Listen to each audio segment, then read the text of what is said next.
Welcome to 73 Mentors. I'm your co-host, Jason Vidaurri. And I'm the co-host, Vincent Vidaurri. And today we are continuing our discussion on the 73 most influential people who ever lived.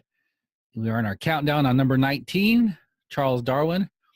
And this is our second discussion on Charles Darwin. If you joined us last week, we talked about his early life, his early school days, and some of the characteristics of Charles Darwin. Today we're going to get on really with the rest of his life, starting about 1831 at about age 22.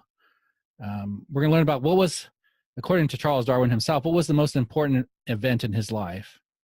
We're going to talk about that. We're going to talk about a little bit on the origin of species, which is his book that talks about the theory of evolution, which he is known for.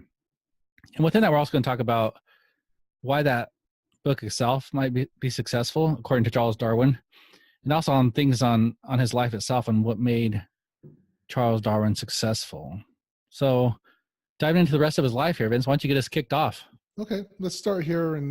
We're in about last time we stopped at about 1831. So in 1831, one of the most significant events in Charles Darwin's life, or if not the most significant event, happened. And he took what was called the Beagle voyage, which means he took a ship. And I never read this before, but it was fascinating. I thought this was a short voyage. He was actually on this voyage for 5 years. So from the time he was 22 until the time he was 27, he was out on the ship, circumnavigating the world. And what was estimated, he spent about 18 months roughly on the ship itself, and the rest of the time he was on land exploring, documenting, and just gathering as much as he could information. And one unfortunate aspect of being on the ship for Charles Darwin was that every time he got on the ship, he was sick.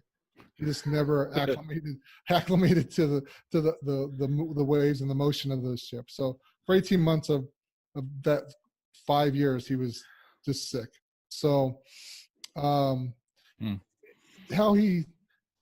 this was actually a volunteer position. So he volunteered to be on the ship. The only thing he basically did was I didn't even say this, but he probably got his food, and that's about it. And a place to sleep, which was with the ship's captain. And he was a volunteer naturalist. So he just went around looking at whether rocks or species wherever they landed, and documented as much as he could. How he ended up on this voyage is an interesting aspect. Is that one of his friends that he had developed with Henslow, which was a well-known scientist at the time, and Henslow had heard about the Beagle going on this voyage. So he approached Darwin and said, "I think it would be a good idea for you to go on this." Darwin approached his father about this and said, "Look, there's this opportunity. What do you think?" And his father thought it was just foolish. And his father basically, and this is a quote by Darwin, said, quote, "If you can find any man of common sense who advises you to go, I will give my consent." That's Dr. Darwin. But Charles immediately thought, well, of course I'm not going to find anyone to give consent to do something like this. So he wrote a letter to the captain and Henslow saying that I'm no longer interested. I deny the invitation. Shortly thereafter, his uncle came up to him and said, "Wait a minute, I think this is a great idea, and let's go talk to your father in Shrewsbury." So they go up to talk to Dr. Darwin, and this is Dr. Darwin's brother.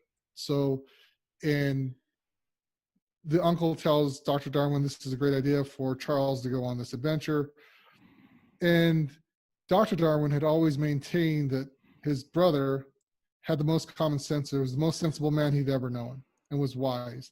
So immediately he said, "Yes, go ahead and go." So there's one avenue or one hurdle that Charles Darwin got over to get on there.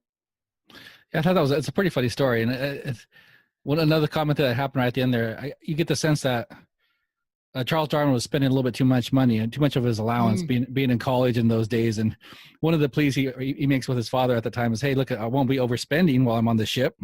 Yeah, because you'd have to be really clever to overspend. His father comments back that, "Well, I hear you're a pretty clever, pretty clever man." That's right. That's right. That's right.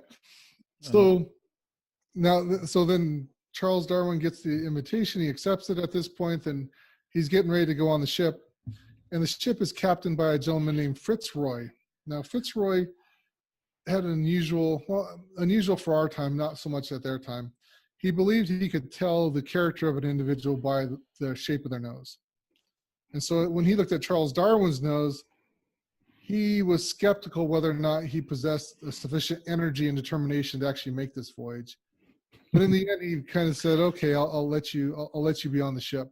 And at that time, there was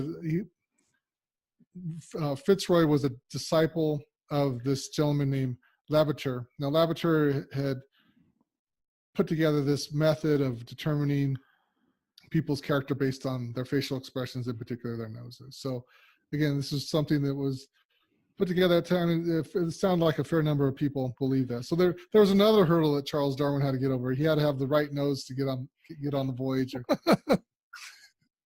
That's funny. And just a couple of things about Fitzroy. I mean, that's kind of the unusual aspect of him, but he was a very generous individual, very persistent, energetic, and bold. The only drawback that he had was that he had a really bad temper. And one of the stipulations for Charles Darwin getting on the ship was to be roommates with the captain, which was Fitzroy. So Charles Darwin does give a couple instances where him and Fitzroy just got into it. And there didn't seem to be big issues, but Fitzroy's, because of his temper, just was angry with him. So he said it was very difficult to be his roommate for. And this was 5 years he was his roommate. So, so that was one negative aspect of the voyage, I guess, or partially negative aspect. And unfortunately, Fitzroy, in his later life, was very broke because he was so generous with probably his time, and it sounds like his money, that he was basically a pauper at that point, and he ended his life by suicide. So that's a unfortunate thing that happened to Fitzroy several years after they returned from the voyage. Man. And Jason, go ahead and talk more about the voyage and what that entailed, and some other aspects of it. Yeah, I'll start from reading from Charles Darwin's autobiography, and what he says about the voyage itself. He says, "The voyage of the Beagle has been by far the most important event in my life and has determined my whole career. Yet it is dependent on so small a circumstance as my uncle offering to drive me 30 miles to Shrewsbury, which few uncles would have done, and on such a trifle as the shape of my nose." And, this just got me thinking about, we brought this topic up before in discussions with Marx and hopefully Plato was part of it too. And it's this idea that it seems like in these people's lives that they come across someone of importance or influential in their lives and really changes their course. And I guess furthermore, I've seen that in other people's lives as well in discussion. And here with Charles Darwin, his uncle happened to hear about this and went to talk to his father, change that course. You can even go before that. While Henslow heard about this voyage, who knew Charles, and then thought that he should go. Mm-hmm. So all these things seem to line up. And I was actually listening to another podcast this last week with Tim Ferriss's podcast, and he was talking to Jim Collins. And Jim Collins is an author, a business author, and does a lot of research in his work to figure out different trends. One of his most popular books is Good to Great. But Jim Collins shared a word that I thought was pretty good that lines up with this idea of coming into contact with those key people in your life or key influences that you need to have. And he called it huluk. How good is your huluk? And I think we even talked about it before, Vincent, saying, well, how do you increase your huluk? How do you increase the probability that you're going to have these good encounters that influence you positively for your life? Like we're seeing here with Charles Darwin and having his uncle there, but having these other contacts that sent him on this voyage where he in his own words said, "This is the most important event in my life. It changed the whole course of my life." And I just thought that was a word. Maybe I'll try to keep using that. Huluk. How huluk, the people that you're able to get in contact with and be able to influence your life with. So that was pretty cool. Well, and we've seen this with every influencer so far. Yeah. So Plato had Socrates. Galileo had multiple different people that influenced his life, whether they provided him with money or a place. I mean, he knew the Pope. I mean, if he had been someone else, the Pope probably would have executed him rather than just put him in house prison. So there's multiple situations. Karl Marx, we talked about all the who's who he encountered when he was in France for a brief time. Yeah. I mean, those are all the influence. And we'll find out in Darwin. We'll hit some of the who's who in England during this time. But again, I don't know how you, I think just to recognize it's important. It's the social aspect, the social bias that one has is that you're right. I mean, if Charles Darwin hadn't been in these circles, Henslow wouldn't have known about him and he wouldn't have gone on the Beagle to begin with. So yeah, I mean, I think again, as we get to the people that Charles Darwin knows, these are people that were, if you look at, they started multiple science branches and were foundational in multiple science branches. So again, having these people around to bounce these ideas off of and reflect about, I think speaks to why he was so successful in his writing and in his thought for that matter. Yeah, no, it's really key in all these figures we've looked at so far. Some of the other things that Charles got from this 5-year voyage, he talked about, he said, several key parts of his career. He said he developed a deep habit of industry and concentration.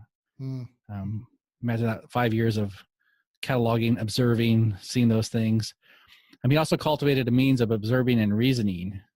So you can see, and a lot of it was with the geology. Yeah. I didn't know that about Charles before that. I thought it was all about evolution, but a lot of it was geology and seeing how things formed, how mountains formed, and how these different formations around the world happened, and theorizing on how it happened. And he also developed a deep pleasure of investigation, of thinking deeply about these things and trying to figure them out. And even as he's writing this book that we're reading, his autobiography, in his 60s, he still recalls these, have vivid memories of the vegetation and deserts and stuff that he saw during this voyage. Yeah. Well, you got to keep in mind is that when I was reading it, I was like, wow, he spent 5 years of just intense thought, because it basically either was reading, writing, and observing. Those were the things he did. So he had this learning cycle that continued for 5 years, and he kept getting better and better and better and better at it. And so with him, he had books that reflected, or at least gave him some information to look for. And then he would go to these certain geological formations and see if that was truly what he could observe too. And Jason, I guess outside of just science, I think it's worth mentioning here that he would read poetry by Wordsworth, Coleridge, and when he wasn't reading poetry by those gentlemen, he said his go-to book was Milton's Paradise Lost. So, I mean, he was cultivating himself during this whole 5 years. I mean, I found that fascinating. Again, I didn't know it was that long, and I could see how that could be just tremendous learning experience, because he was actually applying what he was learning too. Yeah. Now, one thing, kind of question that came up to me in my mind was, what was his motivation? Because you see an influential figure like this, and Darwin said, well, what was behind this motivation and that created this work that he did? And we do get a few nuggets here throughout his reading. Now, I'll read a couple of those now from his own words. He said, as far as I can judge of myself, I worked to the utmost during the voyage, speaking of this voyage on the Beagle, from the mere pleasure of investigation, and from my strong desire to add a few facts to the great mass of facts in natural science. Then he goes on to say, I think I can say with truth that in after years, though I cared in the highest degree for the approbation of such men as Lyell and Hooker, these are we'll talk a little bit more about them, who were my friends, I did not care much about the general public. I do not mean that to say that a favorable view of my large sale of books did not please me greatly, but the pleasure was a fleeting one, and I'm sure that I never turned 1 inch out of my course to gain fame. So there was an ambition in Charles Darwin, and that he really wanted to contribute to the scientific, to the natural sciences, and to make some contribution there. and to be seen well, at least among his peers. I thought it was interesting. He said the public it wasn't trying to be popular in the public. He didn't, as he said, he didn't veer 1 inch because of the publicity or trying to be popular. So that was cool to see, to get a glimpse inside of Charles Darwin and some of that motivation that might have been there. No, I agree. That it was fascinating to see that. Yeah, I just want to be respected by my friends, and we'll talk now about his friends, and you'll see why it was his friends. I think that contributed more to his wanting to do well. I guess this in large respect, this was a who of Europe at the time, and I would say Europe at the time, because England was the center of activity. It was it had the Industrial Revolution. It had all the thought leaders and movers and shakers in that arena were in England. So to get an example, so Jason mentioned Lyell. So Charles Lyell was a famous geologist. He put out the reason why earthquakes occur, so the plate movements against each other. So he was the one who basically put that, and at least initially put that together. And he also was instrumental in talking about volcanoes and how volcanoes occurred and how basically volcanoes burst in a sense. So that was Charles Lyell, and he was a really good friend of Charles Darwin. Another gentleman that was mentioned was Hooker, and his Joseph Dalton Hooker. Now Joseph Dalton Hooker was the founder of geographical botany, so a branch of botany that we have today. He was the father of that. He started that branch. He also took care of all the botanical gardens in England, a very well-known botanist. So outside of those are two that were mentioned. We also have other people like Thomas Carlyle. So Carlyle, you can even, some of his writings still popular today, was a Scottish philosopher. One of his, I would say, his more famous quotes was, quote, "History of the world is but the biography of great men." So real well known, instrumental in thought at the time in philosophy. Another gentleman that he knew very well his name was Thomas Henry Huxley.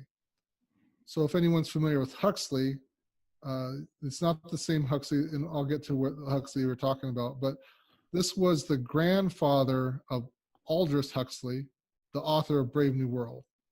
So Brave New World is the dystopia that is still popular today, along with 1984, but he didn't write 1984, I'm sorry, he just wrote Brave New World. So this is Aldous Huxley.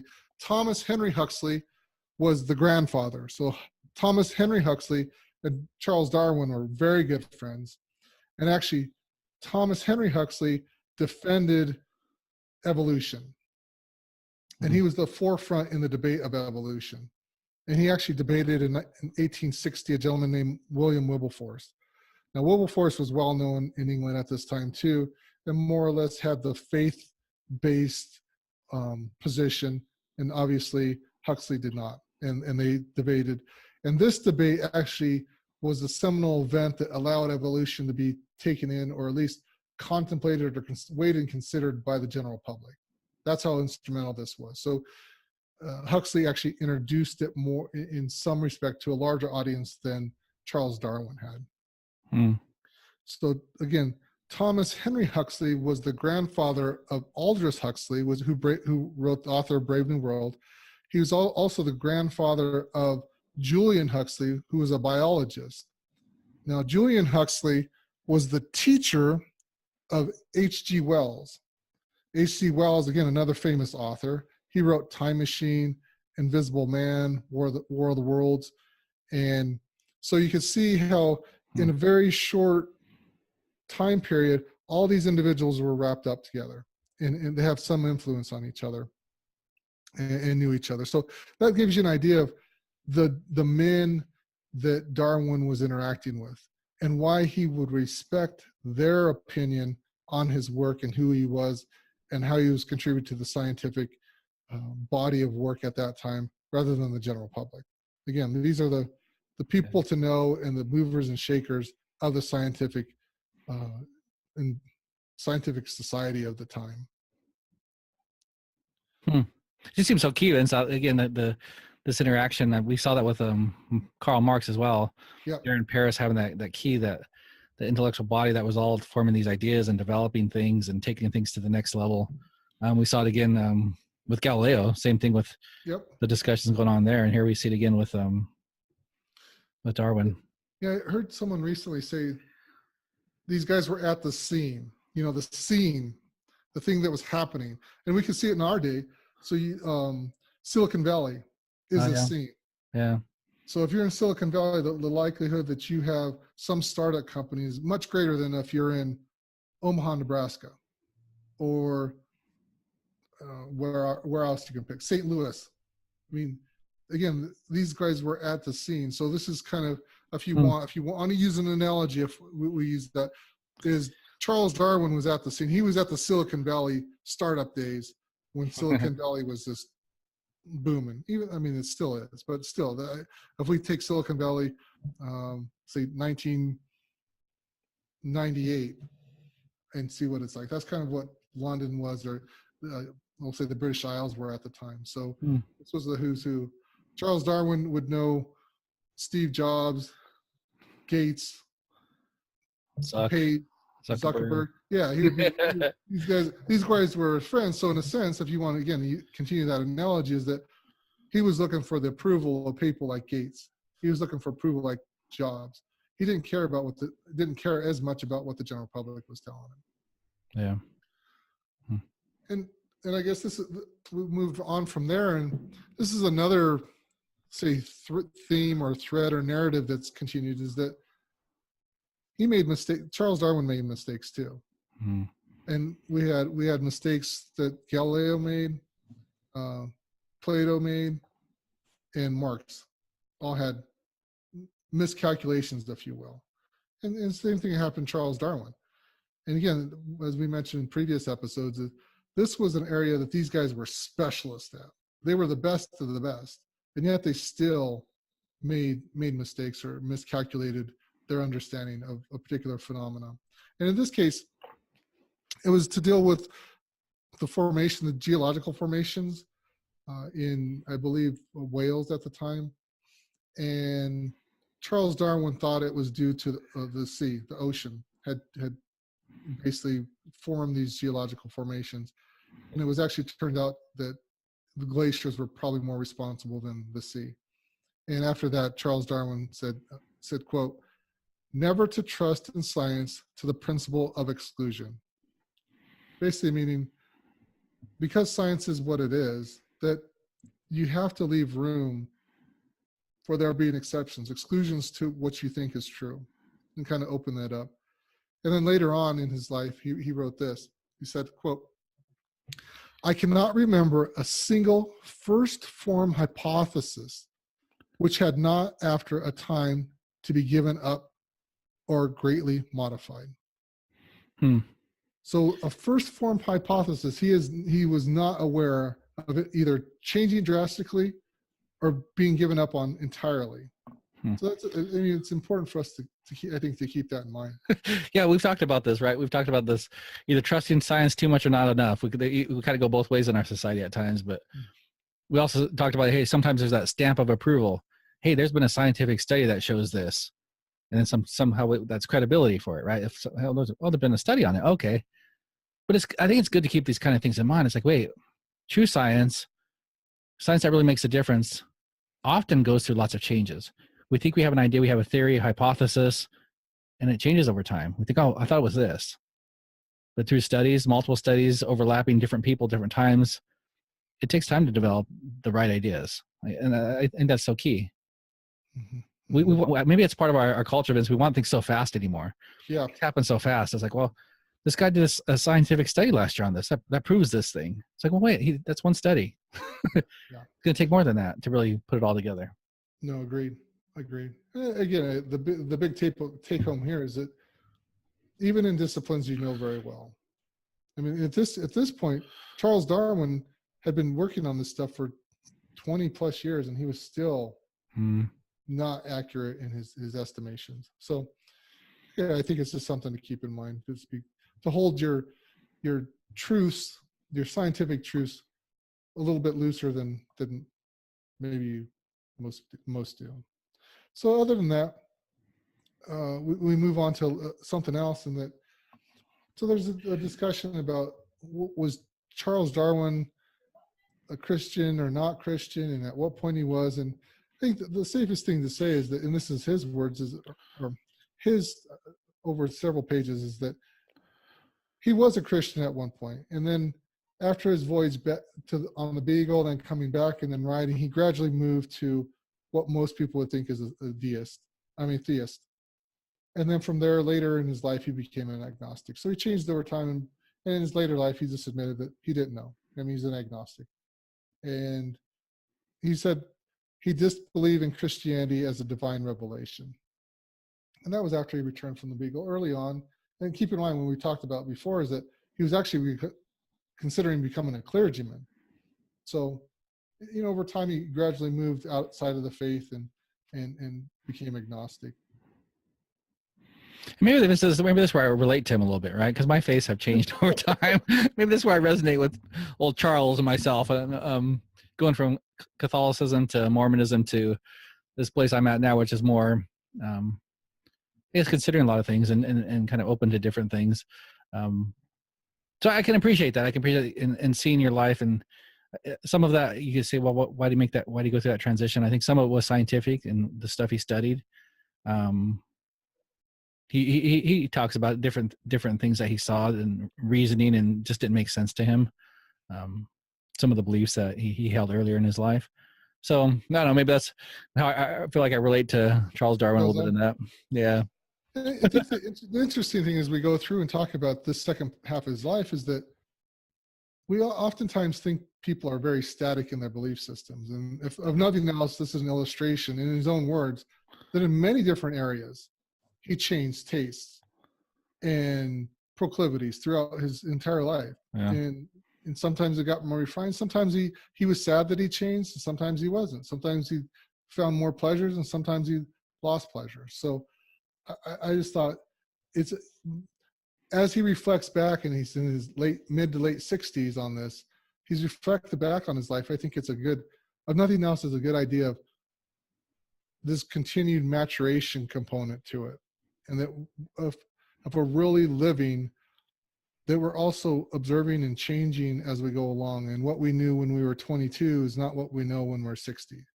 Yeah. So I thought that's important. And we'll consider a couple other things that he mentioned that I thought were, one other thing I thought was interesting is he said he was not as philanthropic as he could have been, or would have been, or would like to be.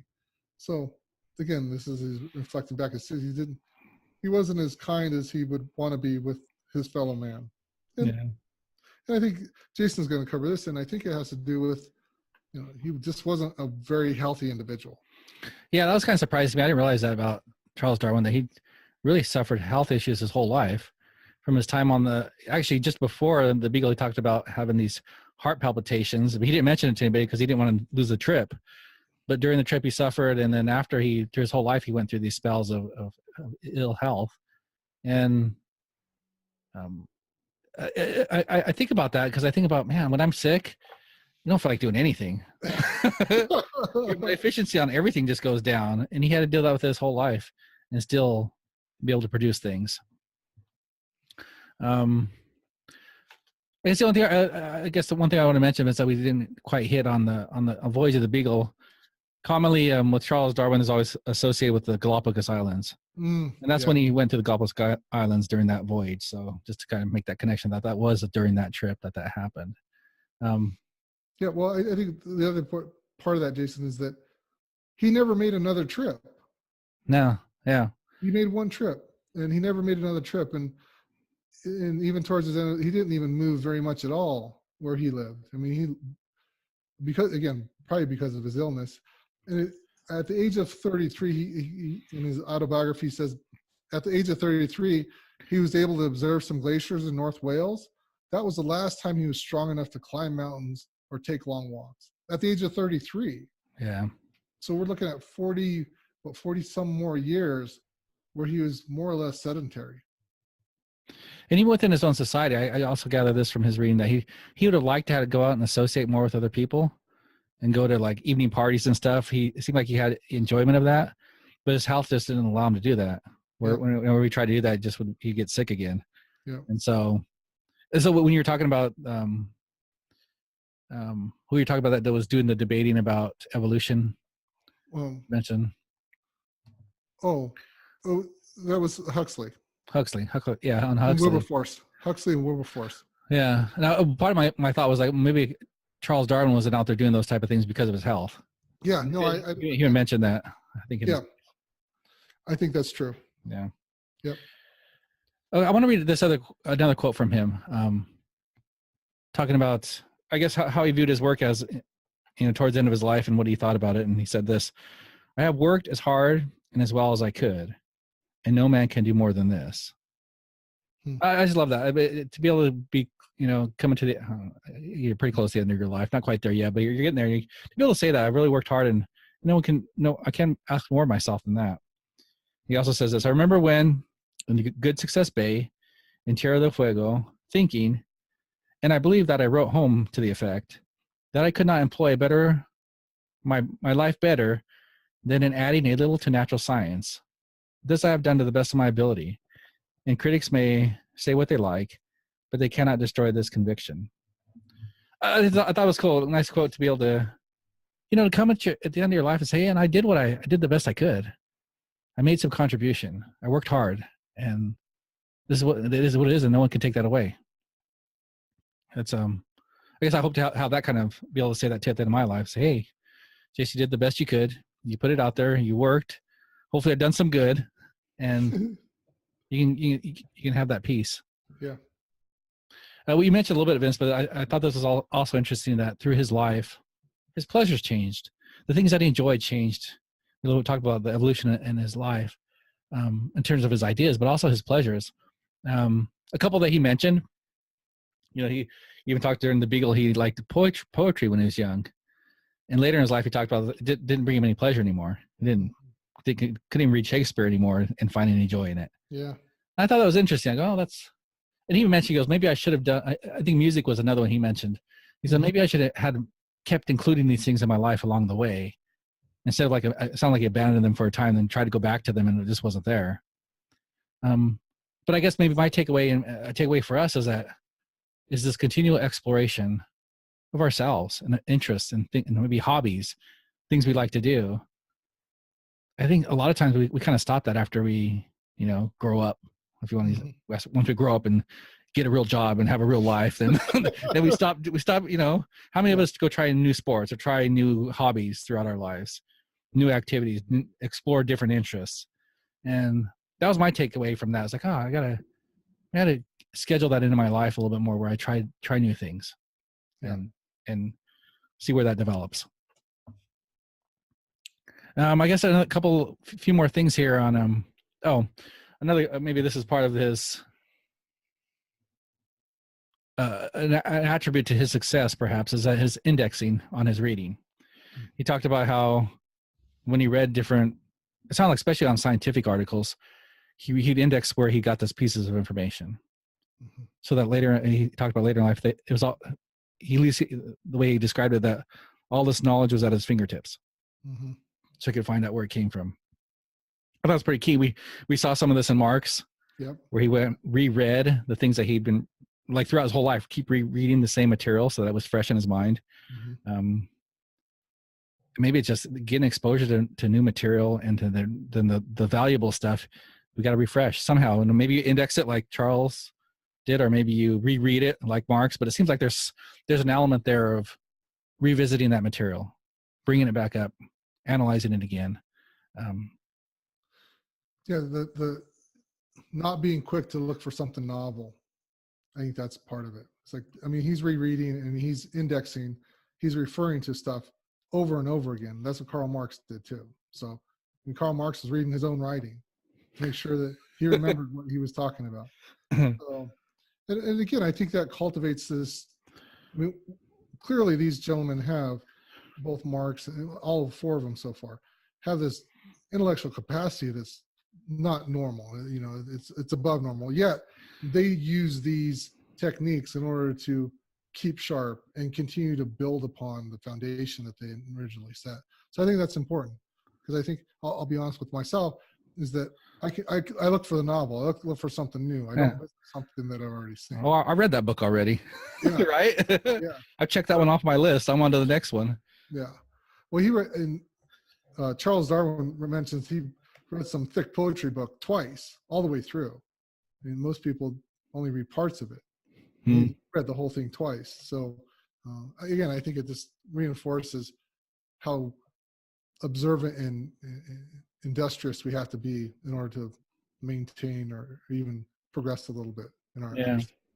I don't know if we mentioned on the last thing going through his college days, he did graduate number 10 in his class, even though he didn't study much. So that I mean, when he talks about himself, he basically says that he didn't see himself having a special intellect or any different than anybody else. He sees himself pretty normal in that way. But then you see some evidences like that. It's like, wait, you graduated 10th in your class and you weren't a real studious student. That tells me, I think it was out of a couple hundred people. So it wasn't, he's no dummy. You come out that's like, well, you're pretty, you had some intelligence there. But I want to read another quote from him, talking about his basically some of his maybe a weakness, if you want to call it that. He said, I have as much difficulty as ever in expressing myself clearly and concisely. And this difficulty has caused me a very great loss of time. But it has had the compensating advantage of forcing me to think long and intently about every sentence. And thus I have been often led to see errors in my reasoning and in my own observations or those of others. And I mean, that's pretty cool. It's like, well, here's even one of the highly influential person still struggles with something.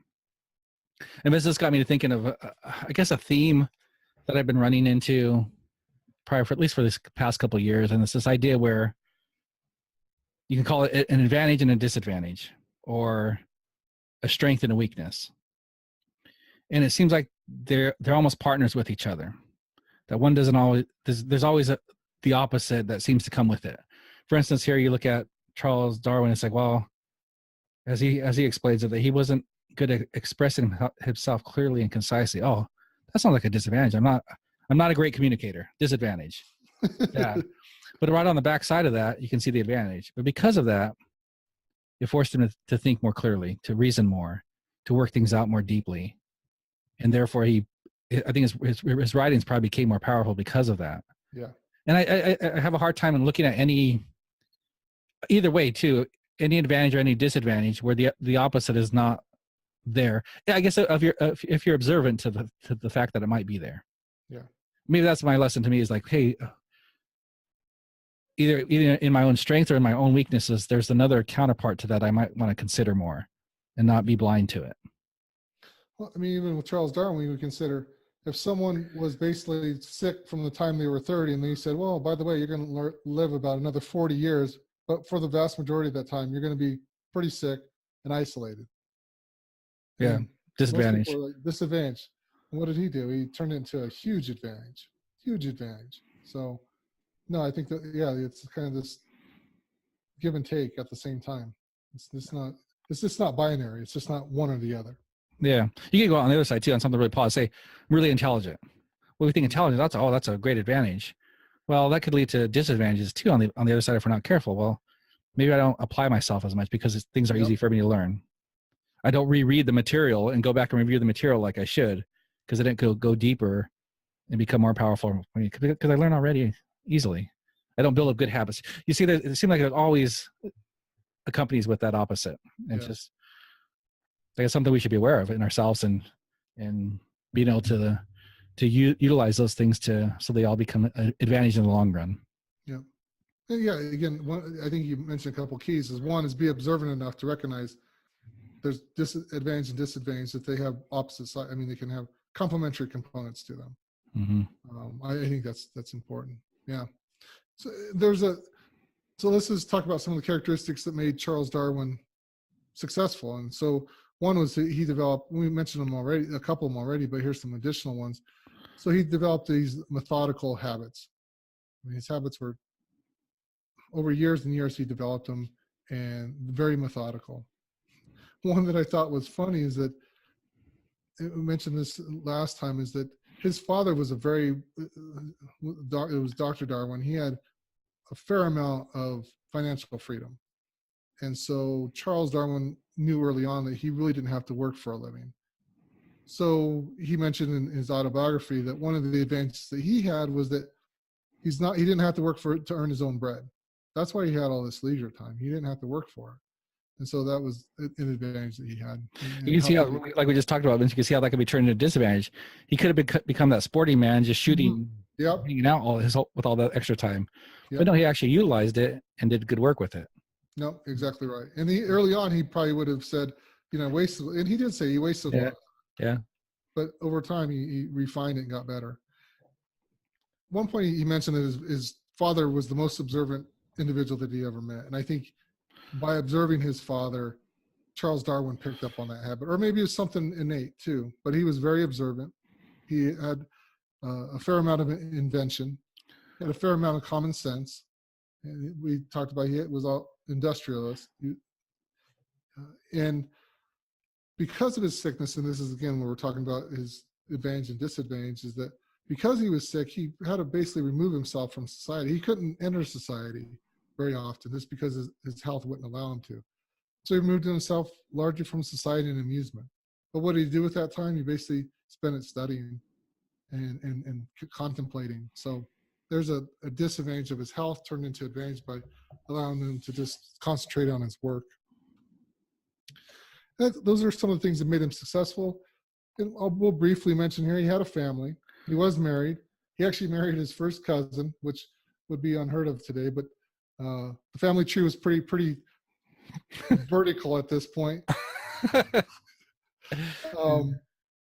His wife's name was Emma Wedgwood, and he has some very glowing comments about her in his autobiography and how much he loved her, how much she cared for him. I mean, he was sick for the vast majority of the time that they knew each other. Yeah. And so she was his caregiver in many ways. He got married roughly 2 years after he came back from the Beagle voyage. They had 10 children together. 3 of them died well, 2 of them died in birth, and then the third one died when she was 10. And that one, Charles does mention in his autobiography how difficult it was that he lost one of his daughters when she was 10 years old. Yeah. He talks very favorably about his sons. He says he has 5 sons and not one moment of anxiety with 5 sons. And he says, I don't think many men can say that. And he attributes to that to a large extent to his wife, but just how fortunate he is. I don't think not a lot of men have 5 sons, and those that have 5 sons, they can't say that they didn't give him one moment of anxiety, because I have 3 and that's already been broken. But I love this part. I don't know why. I guess I love hearing about family and that normal life on these individuals. Because sometimes we think, well, they had a different kind of life or something, but you get in these moments, you really get to see that they live life, and life for them was life like it is for all of us. That there was good days and bad days. There was tragedy in their life. That life was life. I guess is that phrase that comes to my mind. Life was life. It wasn't easy. Here he was sick for a good portion of his life. Lost his daughter when she was 10 years old. So even though he was able to accomplish some great work in the scientific realm, that he still lived a real life. Yeah, he did. And reflecting back on his life, he says, quote this, he says, quote, "I think with a sigh that such days can never return." He's reflecting back on his children being little and him playing with his kids when they were little, and just saying, I can't, in the 60s now, he can't turn back the clock and be back there with them again. So again, I think it speaks to how endearing he was to his family and how much he loved to be around them. Yeah, he also talks about how they lived in a good place where they frequently visited him even though they're older, and he really delighted in that. And I think also when they were younger, he'd observe his kids as in the scientific realm too, in terms of his theories and stuff, and they're kind of part of his observation. And and I think that made him more intimate with them. Yeah, you're right. I think his first child, he wanted to observe everything that was happening to see if he could pick up on anything that was developmentally was occurring. So yeah. So after one of his greatest works, we'll move on to his greatest works, was The Origin of Species. And he started this work in 1837, and he worked on it for 20 years. Yeah, that's 20 years he worked on one book. And some of his other works were, he worked on much shorter than that, but this is 20-year work. And this is where we get the ideas of evolution, of natural selection, the idea of survival of the fittest. And he divided. We're going to go much more into this when we go into the book of Origin of Species. But to give you an idea, natural selection is basically we're competing against each other, and those who have the best characteristics in order to survive, one can propagate that, have other children in order to propagate that particular characteristic. And one of the things he also says, I haven't read the origin of Species, but at least in his autobiography, he says that the pleasure sensation serves as a habitual guide. So things that are pleasurable to us grow into habits, but that's part of being natural. That's part of the nature. If it wasn't pleasurable, then if something's always painful, then we stay away from it. And those that are pleasurable and allow us to continue with the advantageous characteristics will go forward. And I thought this was an interesting observation, and I guess it's true, but I never thought about it in this terms. He said, every organism is specifically adapted to its environment. And that's so true. Is that during all the Beagle, he just noticed that certain species were specifically to that environment. He didn't find them anywhere else, but they were specifically adapted to either that particular soil or that particular vegetation or that particular geography, but they were specifically for that area only. I think he observed that in his own house, in his backyard when he moved. They ended up living in, I guess we didn't mention that, down south of London. They lived out in the country. They were in London for a while, him and his wife, but they wanted to get out in the little country, and they had a piece of land there. And some of his observations, that he had a greenhouse there. He tests some of those, have experiments and do testing and stuff. But a lot of it was observing what was around him. Yeah. And so someone else who influenced him, a gentleman named Thomas Malthus. So if anyone's ever heard the name Thomas Malthus, you can even Google Malthus. Malthus talked about population growth, and what happened to population growth. And after reading Malthus's discussion on population, Darwin's takeaway was that, of course, there has to be variation in populations, because everything's always changing in the environment. So if you have in natural selection, if you have a variation that's advantageous, then you'll be able to propagate. You'll be able to live. But if it's disadvantageous, then that particular characteristic will go away. So that's where he first started. The seminal thoughts started for the idea of natural selection, the idea of evolution. Mm-hmm. Well, like I said, we're going to get a lot deeper into the origin of species, but I wanted to dig up this and ask this question: why was that book so successful as it was? And actually, Charles Darwin has his own thoughts, and he had several things that he said that why he thought it was so successful, because it was right out the gate, pretty successful book, pretty popular. And so I guess the first thing that he said, that the reason why it was, at least one of the reasons, was that because he did basically multiple writings of it, and it took 20 years to make. Now, I have that 20 years, I wanted to hit on that because I was listening to, I think it was Gary Vaynerchuk, who's an entrepreneur out there, a pretty popular one. And so other entrepreneurs, other business owners, or starting business people go up to him and ask him for advice all the time. And he was sharing a story about that on, he listened to these people, and often they come up and they have a good idea. He's like, oh, that's pretty good. Because he'd be like, yeah, I think this could really be something. You put probably 5 to 7 years from now, you keep working this and working hard, it really can be something. And he said oftentimes when he tells people that, they look at him pretty disappointed, because 5 to 7 years, that's like, whoa, that's so long. It's gonna take me how much work to get there. And maybe it's a reflection on our society, or how we want things so quick, or maybe it's our lack of patience. But here's Charles Darwin, 20 years of working on this idea. And then in the last, I should mention that last year, he said it was 13 hard months to actually to bring it all together and bring all that writing together. Well, he said that's one of the reasons it was successful, because he worked on it for so long and had the rewriting process and reworking it.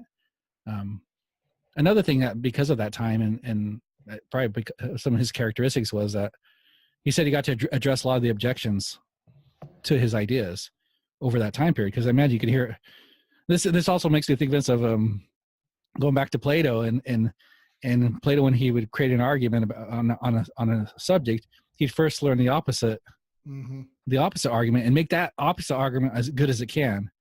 Yeah. And to me, that's kind of what Darwin was doing too. He's looking at the objections to what his ideas were and working those out and trying to figure them out. And that got to be put in his book. I guess we'll see that as we go through it. Another thing he mentions that when the book went out, it connected a lot of dots for other scientists out there, where they had these ideas and theories, and that book helped connect some of those. Oh, I see this observation now. Oh, with this book, it makes sense now. So he did mention that he thought that was one of the reasons. Another thing he mentioned, that the book wasn't very long. I think he said it was like 500 pages. Yeah. Well, he had envisioned that it would be a lot longer book than that. But due to the circumstances when it came out, there's another gentleman, Wallace, that published a scientific paper about evolution. And they actually joint published one together. And because Wallace was going to come out with this publication, and he reached out to Charles Darwin, and I think it was through Hensel as well. They were involved. And they said, well, let's publish this together since we both have a similar idea. And that kind of accelerated Charles Darwin to actually finish his book. So after that, he basically cranked on it for 13 months to get it out. Mm-hmm. And so it wasn't as long as he had at one time envisioned anyway. So those are some of the factors that he said, this is why he thought it was successful. So I thought that was interesting. So some thoughts, and I don't know how many of us would sign up for a 20-year, hey, if you work on this thing for 20 years, and then the last 13 months, you really crank on it last 13, that's all you do the last 13 months, you might have something here. You might. How many of us are going to sign up for that? Yeah, you might have something. You might. No promise. So we'll transition to a story. At one time, Charles Darwin was fairly well known at this point, and he had some gentleman corresponded with him and said, hey, by the way, can you help me understand why the bean seed is growing on the wrong side of the bean? And Charles Darwin read the letter, corresponded with the gentleman back, and said, can you please explain more? I'm not sure what you mean. We didn't hear back from him. And then he started talking to other people, and they were saying, yeah, that's happening. And then there was an article in the newspaper saying, yeah, all the beans in England at this time are growing on the wrong side. And so Charles Darwin went to his gardener and said, what's happening? Can you explain to me what this is? Because I've never observed this. And the gardener says, oh no, they got it wrong. Beans only grow on the wrong side during the leap year. And then he asked his gardener, well, how does a bean normally grow? Can you show me? And this is what Charles Darwin wrote. He says about the gardener, he knew absolutely nothing of how they grew at any time, but he stuck to his belief. So his gardener didn't know. There's this mass conversion, if you will, of all these people thinking that all these beans are growing on the wrong side. And it's not even true. And so he goes on to say, and this is Charles Darwin again, quote, so that here a belief, if indeed a statement was no definite idea attached to it, can be called a belief, had spread over almost the whole England without any vestige of evidence. So this whole idea, the beans growing on the wrong side, was just propagated, and there's no substantiation, no observation, no one even, at least Charles Darwin encountered, knew what the bean was like, how it was supposed to be, rather than just claiming that it was wrong, the way it was growing. I thought that was such a funny story, and immediately I thought, man, that has some application in our day. This disinformation, false news, yeah. Right? And this last week I was looking. I think this ties into, at least in the way I was looking at it. I found an article from Bloomberg, and this has to do with Facebook and Zuckerberg. And what happened here this last week, for those of you know that they had a mass shooting in New Zealand at some mosques, and and I haven't followed this real deeply, but apparently Facebook was some of that was getting live streamed. Some of the actual shooting stuff was getting live streamed on Facebook at the time. And so this article is talking about how, basically the title is Zuckerberg's bad week gets worse with live stream shooting. And I'll read a paragraph here and then we'll comment about it. But starts off with this, Elizabeth Warren, who's a senator, proposition reflects a new troubling paradigm for Facebook. In growing numbers, consumers, lawmakers, and investors are asking whether the company founded by Zuckerberg's Harvard University dorm room in 2004 is doing more harm than good. The complaints are growing louder that Facebook has done a poor job safeguarding data or protecting users from the spread of hate speech, disinformation, and live footage of violent events. Maybe, pundits are wondering aloud, it's time for regulators and politicians to step in. Well, it's, and I'm thinking about the Bean story made me think that, like, oh, there's this disinformation or things going out there that had no foundation to them. It's not something new. I mean, first of all, like, this happened before technology. Now maybe it's getting amplified with technology. Maybe it's getting more widespread, or it goes faster now with technology. But it's not something that new.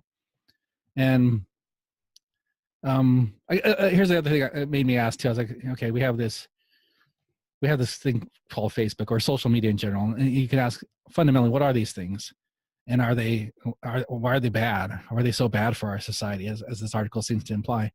I guess fundamentally, when you think about Facebook, what is it? It's a online platform that allows you to create an account, to put information out, to create a community with other people, so they can see your stuff, you can see their stuff, and you can share videos, you can share pictures, you can basically communicate, right?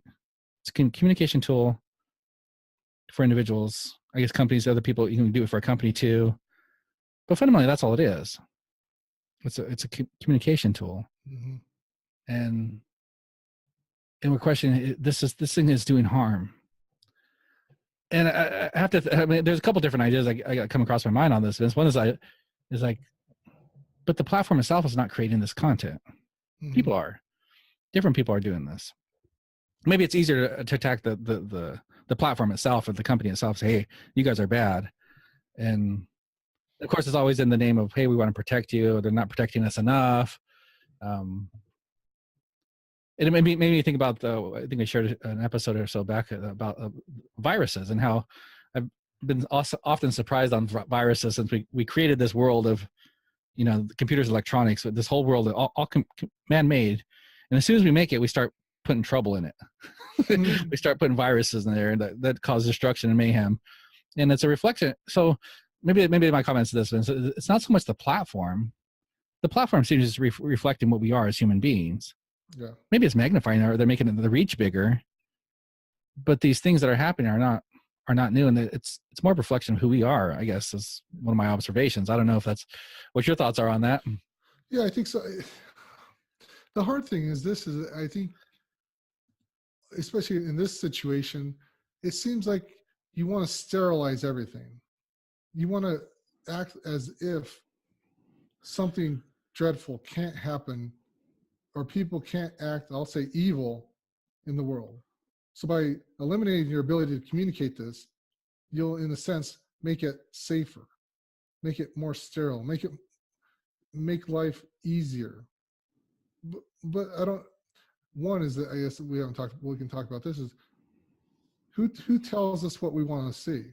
Yeah. As violent, I have not watched the videos. I have not seen any of the videos, but I can't imagine they're any less violent than some of the things coming out of Hollywood.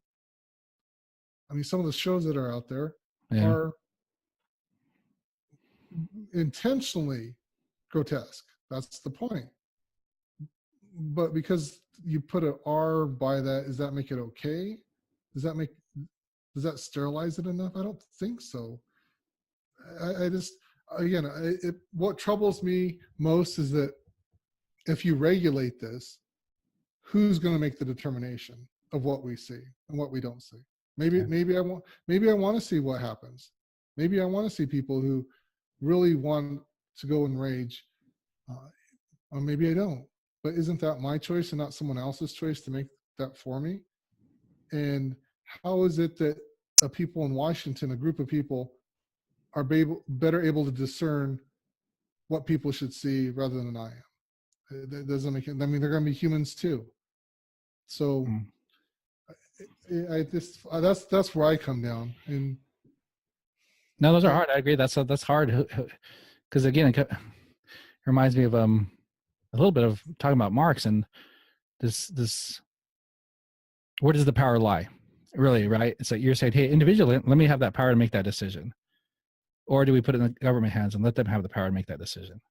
Where do we want the power to be? I mean, that's kind of fundamentally, and I guess I saw some of that, at least my perception was when there were some hearings and hearings before Congress with Zuckerberg back, was that 6-9 months ago or something?